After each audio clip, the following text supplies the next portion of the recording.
الحمد للہ وحدہ والصلاة والسلام علی من لا نبی بعدہ اما بعد۔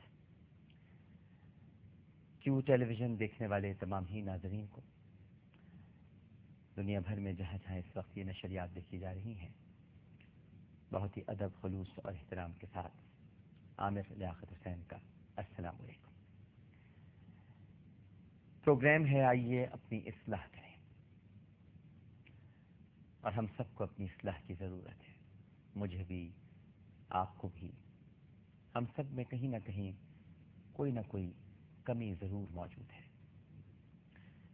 جب کمی ہوتی ہے تبھی آنکھوں میں نمی ہوتی ہے، لیکن اس کے لیے کمی کا احساس ہونا بہت ضروری ہے، ورنہ پھر صرف زندگی میں کجی ہوتی ہے، کمی نہیں ہوتی۔ اور کجروی اختیار کرنے والے اللہ کو پسند نہیں ہے۔ ایک بڑا خوبصورت واقعہ ہے ناظرین کرام، ایک بہت بڑے بزرگ ہیں حضرت مالک بن دینار رحمہ اللہ تعالی۔ وہ ایک دن بازار میں جا رہے تھے کہ آپ نے ایک باندی دیکھی، بڑی خوبصورت، پرکشش، آگے آگے اس کے خادم چل رہے تھے، بڑی حسین باندی تھی۔ حضرت مالک بن دینار رحمت اللہ علیہ نے باندی کو دیکھ کر کہا، بیٹی، اس نے کہا کہ کیا بات ہے؟ مڑی کہا، بیٹی میں تجھے خریدنا چاہتا ہوں۔ باندی نے جب مالک بن دینار کی یہ بات سنی، یہ جو پہلا زمانہ ہوتا تھا نا ناظرین، اس وقت خیر پہلا کیا، یہاں تو آج بھی عورت بیچی اور خریدی جاتی ہے، لیکن اس زمانے میں غلام خریدے اور بیچے جاتے تھے، باندیوں کی بڑی خرید و فروخت ہوتی تھی، لاکھوں درہم کی باندیاں لوگ خریدا کرتے تھے۔ آج بھی عورتوں کی تجارت ہوتی ہے۔ عورت نے جنم دیا مردوں کو، مردوں نے اسے بازار دیا، جب جی چاہا مسئلہ کچلا، جب جی چاہا دھتکار دیا، تلتی ہے کہیں دیناروں میں، بکتی ہے کہیں بازاروں میں، ننگی نچوائی جاتی ہے عیاشوں کے درباروں میں، یہ وہ بے عزت چیز ہے جو بٹ جاتی ہے عزت داروں میں۔ عورت نے جنم دیا مردوں کو، مردوں نے اسے بازار دیا۔ تو اس وقت باندیوں کی خرید و فروخت ہوا کرتی تھی۔ جو رئیس زادے اور عیاش ہوتے تھے ناظرین، وہ لاکھوں درہم میں باندیاں خرید لیتے تھے۔ لہذا حضرت مالک بن دینار نے اس کو ٹیسٹ کرنے کے لیے یہ کہا کہ میں تجھے خریدنا چاہتا ہوں۔ وہ ہنسنے لگی، کہنے لگی کہ تو تو فقیر ہے، تو مجھے کیا خریدے گا؟ لیکن حضرت مالک بن دینار اڑے رہے اس بات پر، کہا میں تو تجھے خریدنا چاہتا ہوں۔ اس نے اپنے خادموں سے کہا، اس کو پکڑ لو، اس کو پکڑ کر اپنے آقا کے پاس لے کر چلتے ہیں، چلو تھوڑی تفریح رہے گی، بہت دنوں سے کوئی میراثی اور بھانڈ نہیں ملا، تو کچھ لطیفہ ہی ہو جائے گا، کیسی بات کہہ رہا ہے۔ بہرحال خادموں نے پکڑا اور تماشا کرنے کے لیے دربار میں لے آئے۔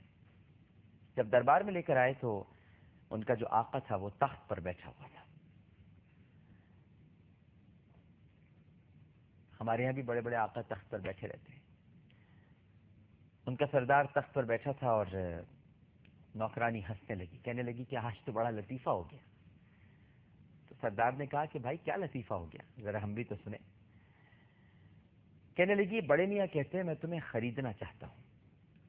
یہ جو موصوف ہیں فقیر سے ہیں، کہہ رہے ہیں میں تمہیں خریدنا چاہتا ہوں اور میں تمہیں اپنے پاس رکھوں گا۔ ساری محفل ہنسنے لگی، قہقہے بلند ہو گئے، ٹھٹے لگانے لگے، ارے بڈھے صاحب آپ خریدیں گے؟ سردار کہنے لگا، واقعی کیا خریدنا چاہتے ہو؟ اس نے کہا کہ ہاں خریدنا تو چاہتا ہوں، لیکن قیمت کیا لوگے؟ سردار نے کہا تم کیا دو گے؟ اس نے کہا یہ تیری جو باندی ہے اس کی قیمت تو 2 گٹھلیوں سے بھی زیادہ نہیں ہے، اور 2 گٹھلیاں بھی عام گٹھلیاں نہیں، وہ کھجور کی گٹھلیاں، ایسی گٹھلیاں جنہیں چوس کر پھینک دیا گیا ہو اور کھجور کا ذرہ برابر بھی حصہ اس پہ نہ لگا ہوا ہو، اس سے زیادہ تیری باندی کی قیمت نہیں ہے۔ اب تو پورا دربار ہنسنے لگا، یہ تو پاگل ہے، یہ تو پاگل آ گیا بھائی، ایک تو باندی خریدنا چاہتا ہے اور پھر کہتا ہے کہ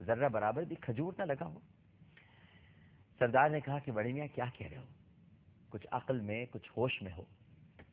سردار تو سردار ہوتے ہیں نا ناظرین، تخت پر جب بیٹھتے ہیں تو بڑے مغرور ہو جاتے ہیں، متکبر ہو جاتے ہیں، اس رونق سے وہ جیتے ہیں کہ مرنا ہی نہیں ہے، تخت پر بیٹھے ہیں یوں جیسے اترنا ہی نہیں ہے۔ سردار تو سردار ہوتے ہیں۔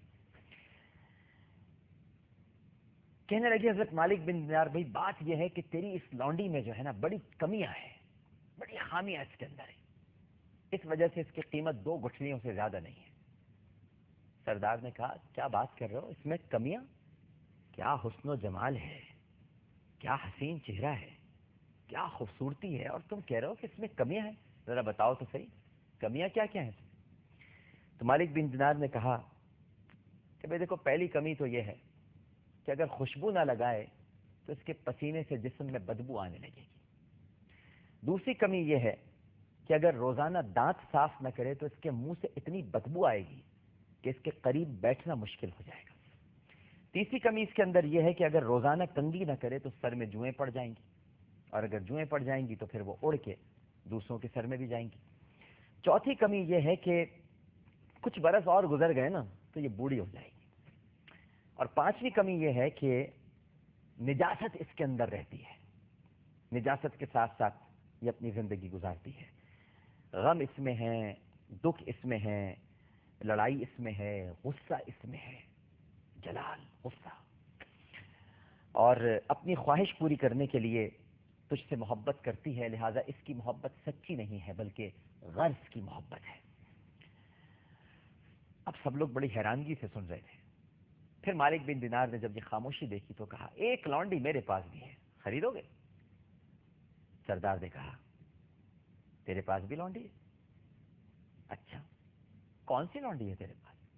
کہا بتاؤ پہلے، خریدو گے کہ نہیں؟ سردار نے کہا کہ بتاؤ تو صحیح، کہ اس کے بارے میں ہم جانے تو صحیح کہ کیا ہے وہ لونڈی، تم نے تو ہماری لونڈی میں اتنی ساری کمیاں نکال دی، خامیاں نکال دی، اب اپنی لونڈی کے بارے میں کچھ بتاؤ۔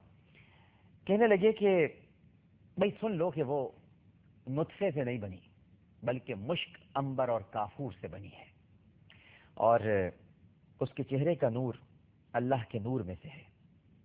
اس کی کلائی، اگر وہ اپنی صرف کلائی دنیا کو دکھا دے تو دنیا کی جو سات دنیا کے اندھیروں میں اور 7 زمینوں کے اندر روشنی ہی روشنی ہو جائے، اگر وہ صرف اپنی کلائی دکھا دے۔ اللہ اکبر، صرف اپنی کلائی دکھا دے۔ اور اگر اس کی کلائی سورج کو دکھائی جائے تو سورج کی روشنی اس کی روشنی کے سامنے کچھ نہیں ہوگی۔ سمندر میں تھوک ڈالے تو سمندر میٹھا ہو جائے، مردے سے بات کرے تو مردے میں روح پیدا ہو جائے۔ یہ مالک بن دینار اپنی لونڈی کے بارے میں بتا رہے ہیں۔ اپنے دوپٹے کو اگر لہرا دے تو سارے جہاں میں اس کی خوشبو پھیل جائے۔ 7 سمندر میں اگر تھوک دے تو سمندروں کا پانی میٹھا ہو جائے۔ اور پھر فرماتے ہیں کہ زعفران کے باغات میں اور مشک کے باغات میں اس کی پروان چڑھی ہے، اس کی پرورش ہوئی ہے۔ تسنیم کے چشمے کا پانی پیا ہے، اللہ کی جنت میں پروان چڑھی ہے، محبت میں سچی ہے، جھوٹ نہیں بولتی، بے غرض ہے۔ یہ ساری باتیں حضرت مالک بن دینار بتاتے جا رہے تھے اور سردار چپ چاپ بڑے غور سے بغور ان کو سنتا جا رہا تھا۔ بے وفا ہرگز نہیں ہے، محبت میں سچی ہے، وفا میں پکی ہے، نہ غصہ ہے نہ لڑائی، ہمیشہ راضی، ہمیشہ جوان، موت نہیں آئے گی اسے کبھی بھی۔ اب بتا، میری والی زیادہ بہتر ہے کہ تیری والی زیادہ بہتر ہے؟